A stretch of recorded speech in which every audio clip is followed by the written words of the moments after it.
Good evening. We're living in historic times. Events that are happening now are not going to just shape today, tomorrow, but the entire future. Every one of us senses it. Whether it's events in the different countries around the world, leaderships in crisis, but especially, which is close to our hearts, the Middle East, Israel, the Jewish people. So as chairman of the Allgemeiner, I feel especially honored that we are part of making history, because it's times like this that define who's standing up for moral clarity amidst all the confusion, for values that we all cherish, that are the foundations and the basis of all civilization. That's the time we're in. Literally every day, different breaking news, the uncertainties. Nothing surprises us. So I'd like to share with you all that you are all part of this history. They say there are three types of people: people who make things happen, people who watch things happen, and people who ask what happened. All of you right here and the Allgemeiner are people who make things happen. We don't just stand at the sidelines and react, but proactive. This is the time. You know, people talk about the Holocaust. Where was the world? People were silent. So every aspect of this evening is honoring people who are not silent. Men and women of courage who will make their mark and are making their mark. So I salute, firstly, our wonderful team at the Allgemeiner. Let's give them a big hand.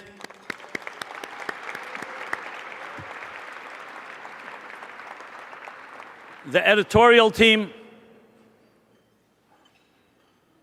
because today's media war with the media meltdown is as critical as the military war.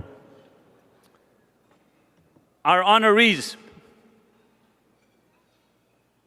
that we will soon recognize, each one of them another man or woman of courage.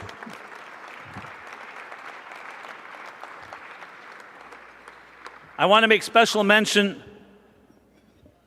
of one of our longtime supporters, Rose Moskowitz, just passed away. Family has always been represented here. And I also want to make mention of another person who was always here, Joe and Debbie Aronow. This does not in any way preclude all the others, or those that are here, those that are not here physically, that are so much part of this success. So it's not just another gala, another event. It's actually about changing the world.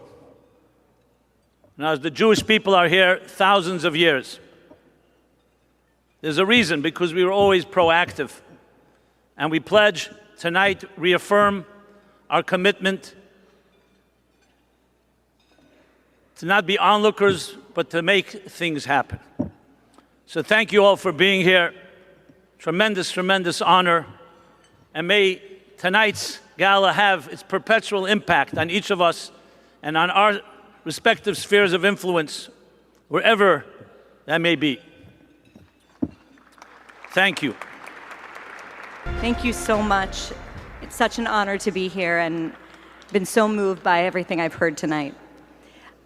I used to look at clips of girls hyperventilating in front of Elvis, screaming with adoration, some even fainting.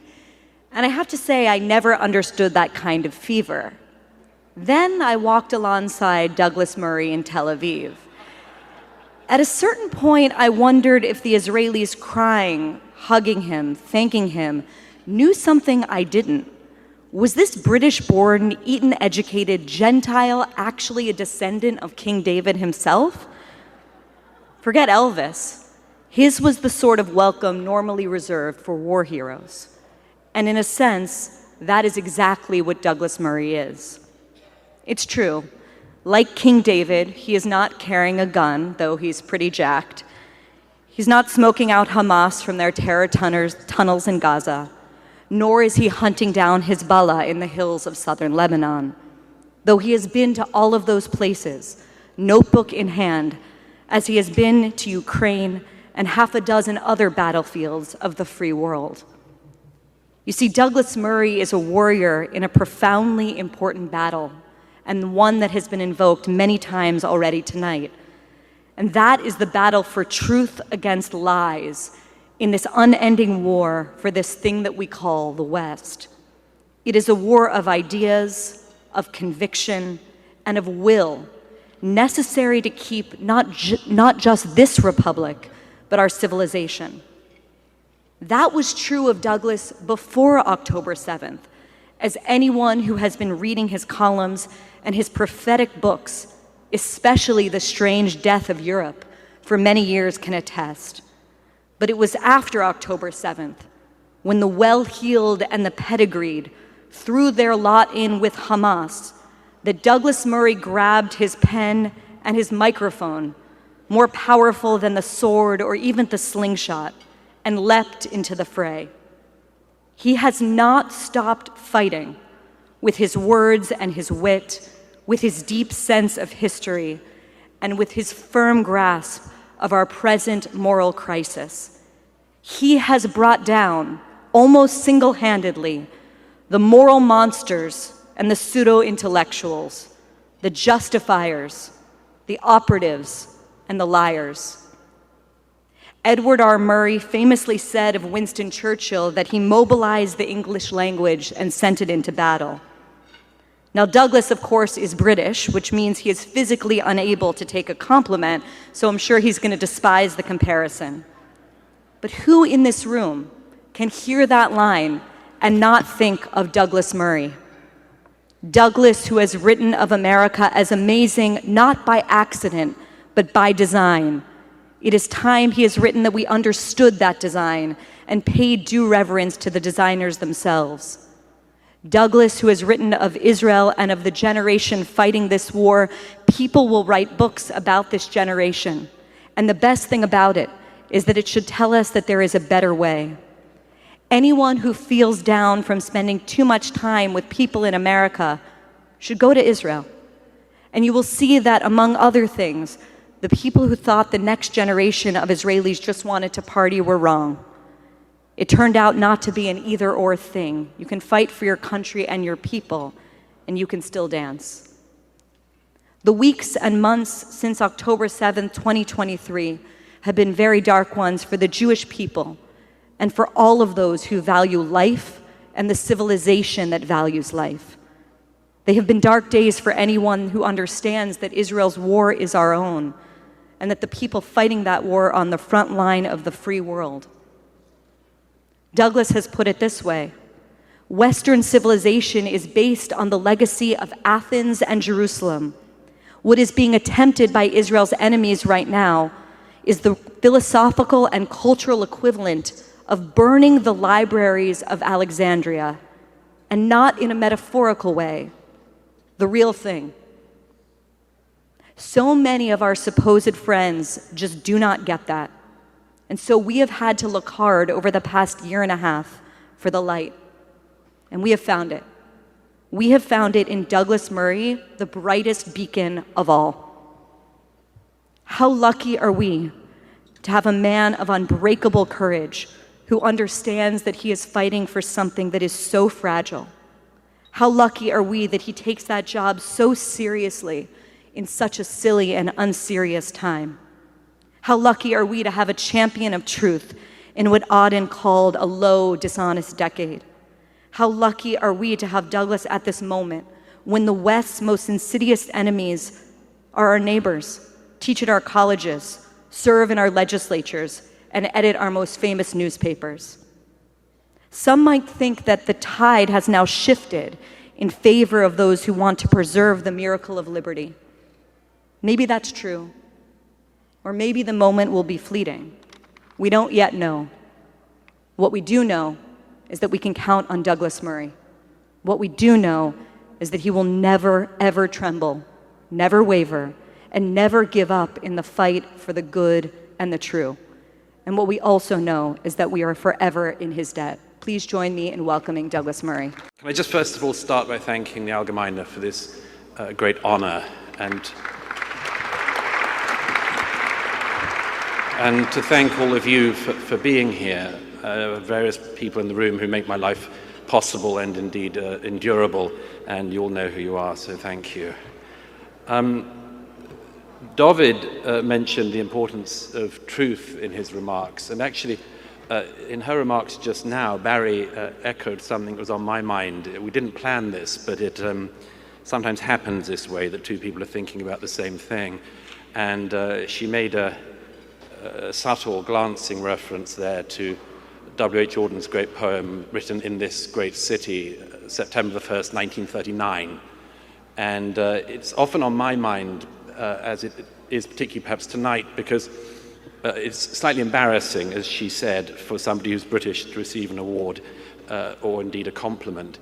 But I would just say that actually something that is on my mind often is not just that thing about the importance of truth, as David mentioned, but a line from that poem where Auden, sitting in this city, said, "All I have is a voice to undo the folded lie."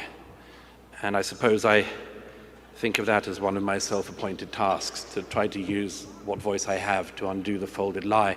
Since I write a column for Barry about poetry and things worth remembering, perhaps I could just treat myself, if not you, to the final stanza of that great poem, by the way. This is what Auden wrote. He said, "Defenseless under the night, our world in stupor lies, yet dotted everywhere, ironic points of light flash out wherever the just exchange their messages. May I, composed like them of eros and of dust, beleaguered by the same negation and despair, show an affirming flame." Now, I wanted to mention just two things briefly in my remarks, and it goes back to that thing of truth. And I just wanted to mention two truths tonight. The first is that a number of people have already mentioned tonight something very important, which is an undeniable fact, which is that the events, the atrocities of October the 7th were the worst massacre of Jews since the Holocaust. The great Ruth Wise, emeritus professor at Harvard, and perhaps one of the very few people left who adds any luster to that ancient name, said in a podcast on the anniversary of October the 7th last year, she said there was something very interesting about that phrase. She said, it's right, and it's right to mention the victims, but here's what's interesting. Some people in our society, here in America and elsewhere, have had the courage, why it should require courage I don't know, but the courage to identify that fact, identify who the victims were.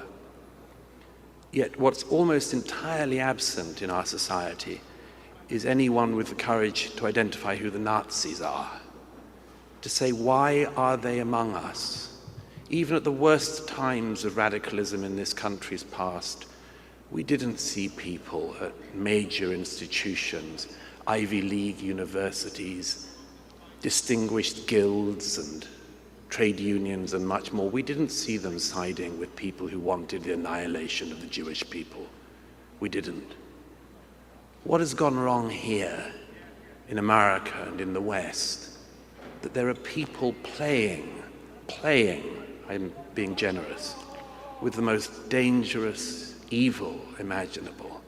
What does it say about us and the society which we've allowed to emerge? This is a deep challenge for us. But the second truth I wanted to mention was something which David also made mention of, which is the positive news.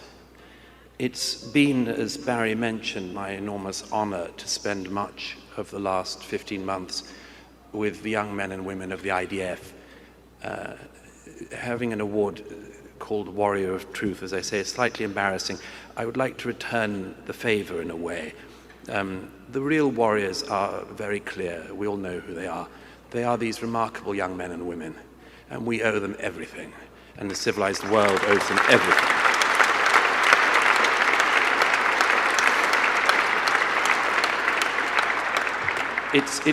It's often said that the sign of getting old is that policemen look young, but I can tell you that when soldiers look like teenagers, you really know you're getting on a bit. I, in the past year, have had the privilege of being with the IDF in Israel, in Judea and Samaria, in Lebanon and in Gaza. And I've seen these extraordinary people up close, firsthand.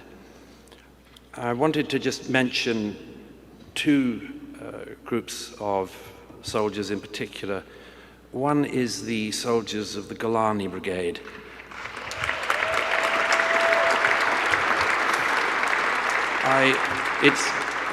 It seems wrong perhaps to single out any division or company, but because if I kept going, I'd go on all night, and we don't have all night.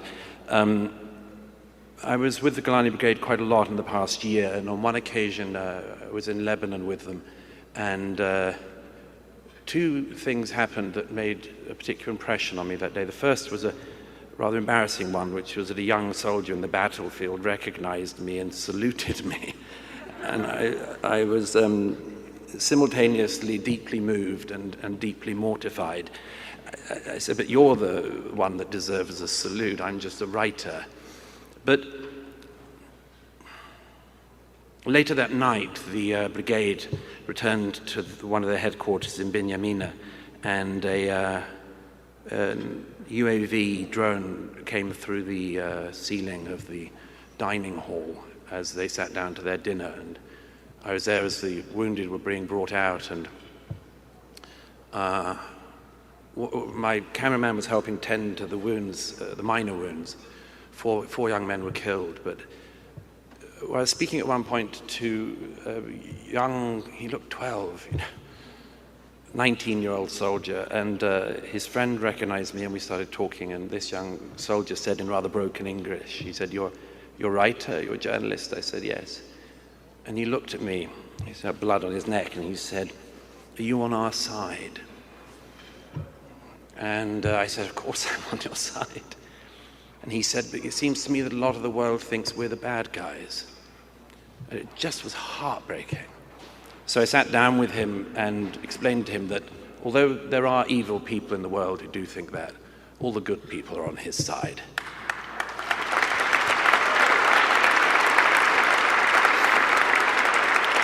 And what I learned from that was something which I wanted to just mention this evening, which is that if anything I do say or write gives any encouragement to anyone, they should know that it's very much a reciprocal thing. If you give encouragement to people, you also get encouragement back. And I always think that if I do give any encouragement to people, particularly to people like that young soldier, it's very much my honor to be able to do so. I just wanted to mention one other group of soldiers. Late last year, I was in a Sukkot tent with some friends in Jaffa and had just shaken the lula for the first time. I think it's right, the lula, yes. I hadn't done it before, and it was all explained to me, and I pretended to understand what was going on. But I did shake it over each shoulder and did all that, and I sat down, and my friends weren't on their phones, but I was, and I sat down, and I immediately got a photograph from a friend in Gaza saying, I think we've got Sinwar, and here's the body. And I kept it quiet from my friends, but about 3 hours later, everyone in Israel knew, so it was sort of hard to keep a secret there, as you know. Anyway, one of them said, how long have you known for, Douglas? I said, well, I shook that thing, And then Sinwar died. And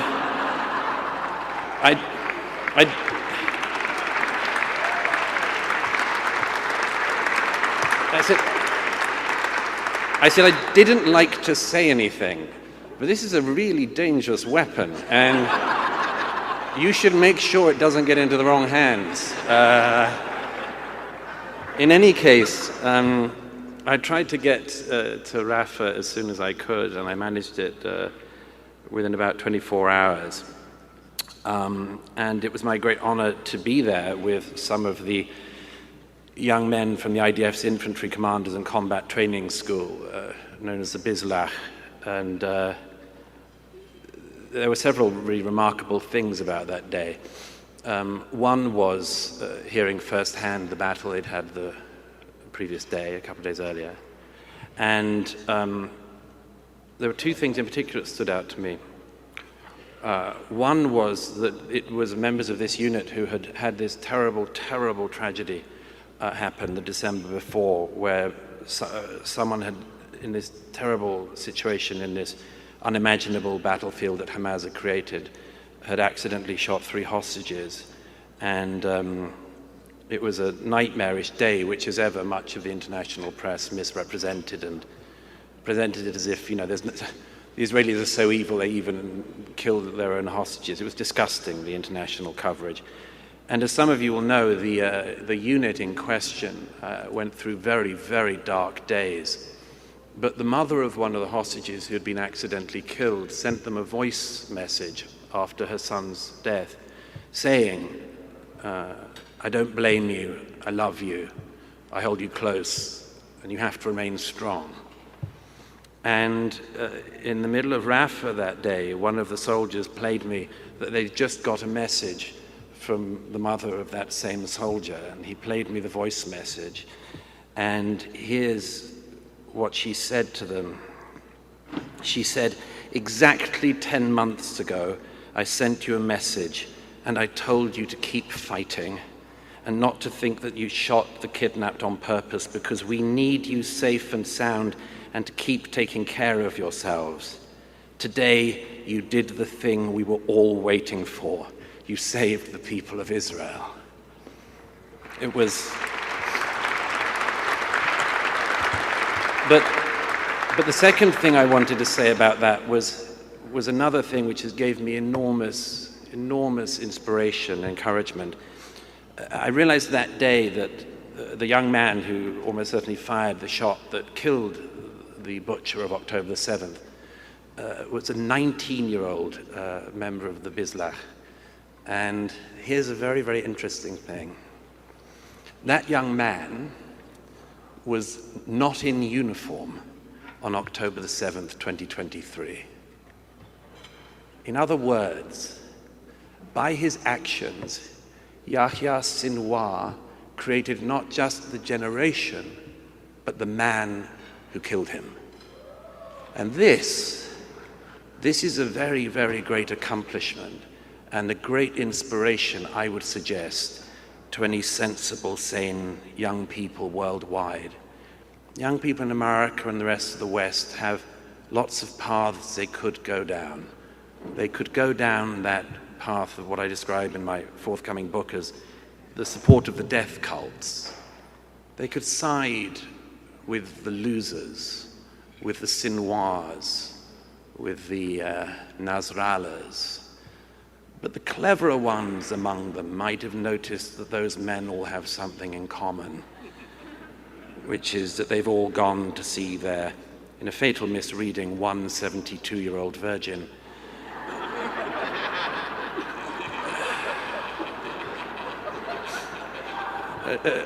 A textual error, which is... But I just wanted to say that apologies to any 72-year-olds present, by the way. You all look great. But I just wanted to finish by saying, back to this thing, encouragement is a two-way street. I've had enormous encouragement in the past year from seeing the young generation of Israelis, and have said many times, but repeat it now, that Any country in the world should be so lucky as to have young people like this. Any country in the world should be so lucky. We'll be very lucky in America and in Britain and other countries if we can produce young men and women of this caliber. The final thing I just wanted to say, apart from thanking you and thanking Allgemeiner again for this honor, is to say that Barry slightly referred to it there earlier in her beautiful remarks. I've thought for some 25 years now on a phrase which the jihadists always use. They always use this phrase, whether it's Al-Qaeda when they attacked New York, this city, in 2001, or whether it's the Hamas terrorists who attacked Israel on October the 7th and many times since. They always say the same thing. They say, we love death more than you love life. And I've thought about that a lot over the years as I've lost friends to that death cult everywhere from Paris to Afghanistan. And I've often mulled on it. How can a society, how can a free society, a liberal, free, democratic society like ours, how can we face down such an enemy, a necrophilic death cult? And in the past 15 months, I've realized what the answer is. It's the answer that the IDF gives, it's the answer that the people of Israel have given, which is, there is nothing wrong with loving life this much. And if you wish to worship death, be our guest. We may even help you. But we will not apologize, not the Jewish people, not Gentiles, not anyone else. We will not apologize for loving life and for fighting for life. So I want to thank you, but I pass the award again to the young men and women of the IDF. These are the real warriors, but thank you for this honor.